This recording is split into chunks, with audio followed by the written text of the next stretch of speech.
تخيل معايا فيلم واحد قدر يجمع مشاكل متجوزين ومشاكل اللي عايشين مع بعض من غير جواز. ده اللي شفناه في فيلم سهر الليالي، لما كل شخصية تبان وكأنها عايشة حياة مثالية، لكن جه يوم واحد وفضح كل مشاكلهم. من واحد متجوز كل شويه يخون مراته مع واحده شكل، واللي عايش في علاقه مسممه باسم الحب، ومراته لسه بتفكر في حبيبها القديم، وحتى الكويس فيهم مع مراته طلع عندها حرمان عاطفي، واللي عمل نفسه ناصح وقال لك بلا جواز بلا خنقه وعايش في مساكنه. من الاخر محدش مرتاح. وده يخلينا نسال سؤال: ليه المتجوزين مش مبسوطين في حياتهم؟ سؤال ساله تامر حبيب ل8 من ابطال فيلمه، وخرج منهم حاجات ما كناش نتوقع ان دي حياه ناس غنيه. وهاني خليفه ورانا اجابات الاسئله دي بكادرات عبقريه في اول اخراج له.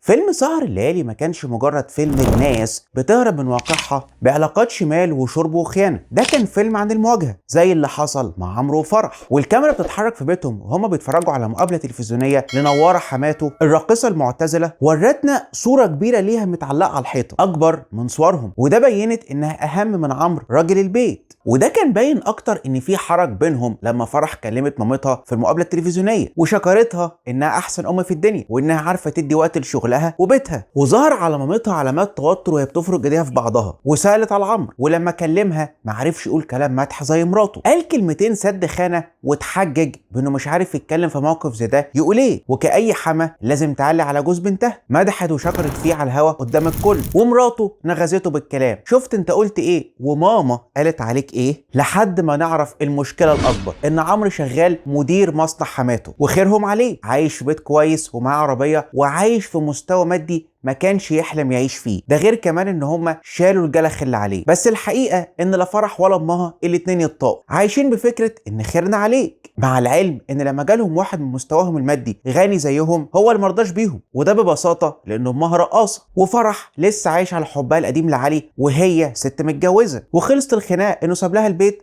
وراح عند خالد المعرض. عشان نشوف الحساسيه بين عمرو وعلي صاحب عمره بانت اكتر لما خالد طلب نمره علي منه عشان يعزمه على عيد ميلاد بنته، وظهرت عليه علامات الحرج. كل ده كان هدوء ما قبل العاصفه، لحد ما وصلنا لعيد الميلاد اللي كشف فضايح الناس دي كلها زي خالد، بس خلينا نتكلم عليه بعدين. عيد ميلاد ملك بنت خالد بدل ما يكون مناسبه حلوه والناس تفرح فيه، قلبت بليله غم على دماغ الكل. فرح استغلت وجود علي ومراته عشان تندمه ان سابها وراح لمشيره، وعملت حركات كده من تحت لتحت زي تنكر يا عمرو ان انت اسعد زوج في الدنيا. ولما ورت الخاتم الالماظ اللي جوزها جابه لها لإناس، وانها مهتمه بعمرو زياده عن اللزوم قدامهم، وطبعا انتوا عارفين كل ده ليه. كل ده وعمرو عامل نفسه انه مش واخد باله، بس هو عارف كويس ان هي لسه بتفكر فيه. وده بان اكتر في الفيلم في تفصيله اخراجيه عبقريه لما صورهم بالكاميرا في عيد الميلاد، وركز التصوير على علي ومراته وفرح. تصويره بيقول كانهم جنب بعض في عيد الميلاد ولسه جنب بعض في المشاعر، وانهم لايقين على بعض. ولما عمرو خرج بره الاطار اللي هي رسمه له قدام الناس بهزاره مع سامح: بكره تتجوز وتقعد جنبنا، بلا فرح بلا قلب الدماغ.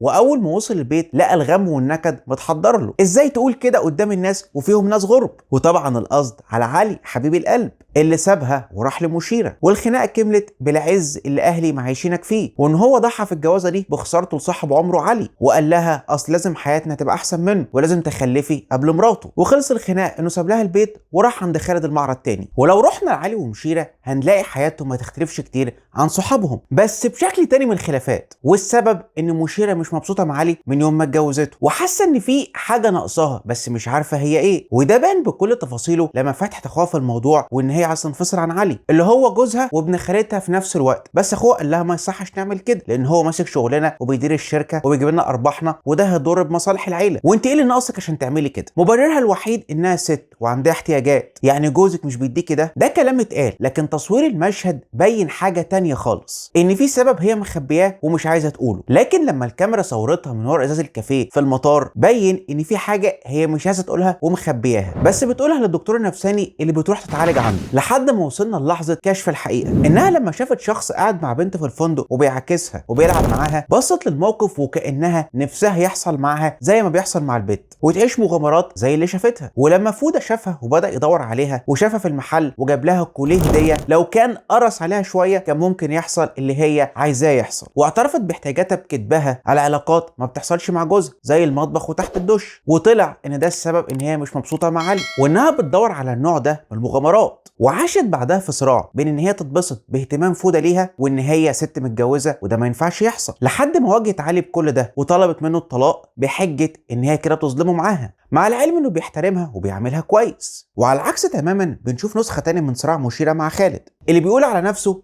ان دمه ده بيتكون من كور دم بيضة وحمراء ونسوان، ده ابعد عنك، وكأن الستات نسيج مهم مكون دمه وشخصيته، بس النقص اللي جواه وخوفه انه يفقد شغفه بيخليه دايما يخون مراته بيري وانه دايما عنده نزوات. لحد ما الكاميرا ركزت معاه في عيد الميلاد وهو ماسك كاميرا بيصور البنات وعمال يبص عليهم من ورا الكاميرا، بس هو كان بيعمل كل ده من ورا مراته، لحد ما رصيده من الستر خلص ووقع في شر اعماله. في مره كان في نزوه من نزواته وداس على نمره البيت من موبايله بالغلط، ومراته سمعت كل حاجه ومش عامل اي اعتبار لا لمراته ولا لبنته ولا حتى اللي جاي في السكه. مشكلته الحقيقيه انه عايز كل حاجه، عايز يقضيها كل يوم مع واحده شكل او مغامره شكل، وبرضك عايز مراته وبيته وعياله، ومش عارف يختار مين فيهم، ومش قادر يقتنع ان الجواز يعني التزام. بس زي ما المتجوزين بينهم مشاكل وخلافات، وجود سامح وايناس في الفيلم كان عشان يبين شكل تاني من الخلافات، لما اتنين يقرروا يعيشوا مع بعض في علاقه مفتوحه بحجه ان الراجل مش عايز يتقيد ولا حد يتحكم فيه، وليه نستنى حد فينا يخنق التاني ويقابل صاحبته اخر الليل ويتبسطوا وكل واحد يرجع تاني لحياته زي ما كانوا. بس حتى الفكره الشيطانيه اللي تبان من بره ان هي جميله وروعه وما فيهاش مشاكل،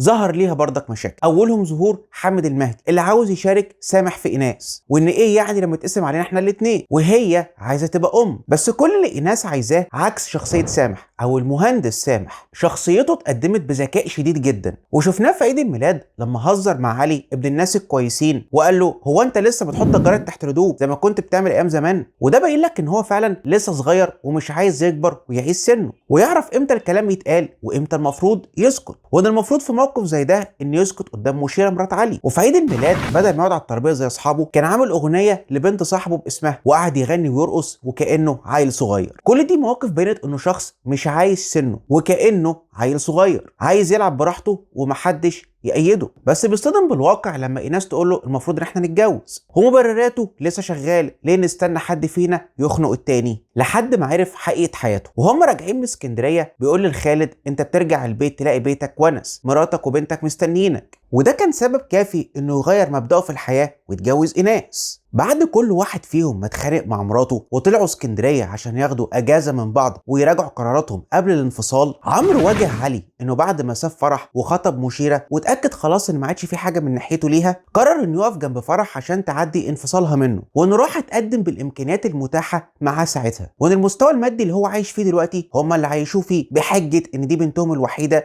وانها ما ينفعش تنزل لمستوى اقل، وشغلوه في المصنع بالمرتب اللي هم حددوه مش اللي هو حدده، وان بكده يقول له انا ما اصطدتش في الماء العكر يا علي. وعلي ابن الناس الكويسين عشان يثبت ان هو لسه قادر على العطاء عمل علاقه مع واحده من اياهم ب 100 جنيه، وتحول علي من شخص مسالم ونضيف ومحترم لشخص ما بيشرب بيره وحشيش زيه زي اصحابه. وخالد مش عايز يسيب بيري ونفسه انها تسامحه، وسامح لقى ان ايناس هتضيع منه. وعلى الصعيد الاخر من الحدوته بنشوف برضك الستات وهم بيراجعوا قراراتهم قبل الانفصال. بيري اتعودت على وجود خالد في حياتها، بس هي بتكابر وعامله نفسها قويه وعارفه تعيش من غيره، مع انها نفسه انه يرجع البيت. وفرح لما راحت البيت عند علي لقته كئيب ومفيش في روح، وعرفت ان مش دي الحياه اللي كانت هينفع تعيشها. ومشيره اللي كانت بتدور عليه مع فوده ما عرفتش تعمله. ورجوعهم من اسكندريه خلى كل واحد فيهم يعرف حقيقة حياته، انهم ببساطة اتعودوا على وجود بعض وما عادش في مساحة للانفصال، لان في منهم ناس بينهم ولاد. بس السؤال هنا، هل ابطال الفيلم اتغيروا ولا لسه على حالهم؟ لان في اخر مشهد في الفيلم في فرح سامح بنشوف مشيرة لابسه الكوليه الاسود اللي جالها هدية من فودة، وايناس عزمت حامد المهدي مع العلم انهم المفروض سابوا بعض، وخالد مسك ايد بنته وهما بيرقصوا وكان مبسوط قوي، وفرح لسه بتدي اهتمام زيادة ومبالغ فيه لعمرو في وجود علي. فيلم سهر الليالي يمكن يكون نجمع بعض من مشاكل متجوزين، زي فرح اللي لسه عايشه على الحب القديم وهي اصلا ست متجوزه، وعمرو اللي اهل مراته معيشينه في مستوى اجتماعي كويس وبيعايروا بيه، وسامح اللي كان خايف من الجواز اتجوز، وخالد دايما عايز يعيش مغامرات مع انه راجل متجوز. بس في اخر الفيلم بيقول لك ان بالرغم من المشاكل بين المتجوزين بس هم خلاص اتعودوا على بعض، فهل نسيب بعض ولا نكمل؟ وسؤالي ليك في اخر الحلقه، هل انت شايف ان انت عندك مشاكل زي ابطال الفيلم في حياتهم الزوجيه، ولا شايف ان العزوبيه احسن؟ هستنى ردك تحت في التعليقات ورد عليك بنفسي. ودي كانت سينما ميرا وانا محمد ميرا. اشترك على القناه واعمل لايك وشير الفيديو مع اصحابك،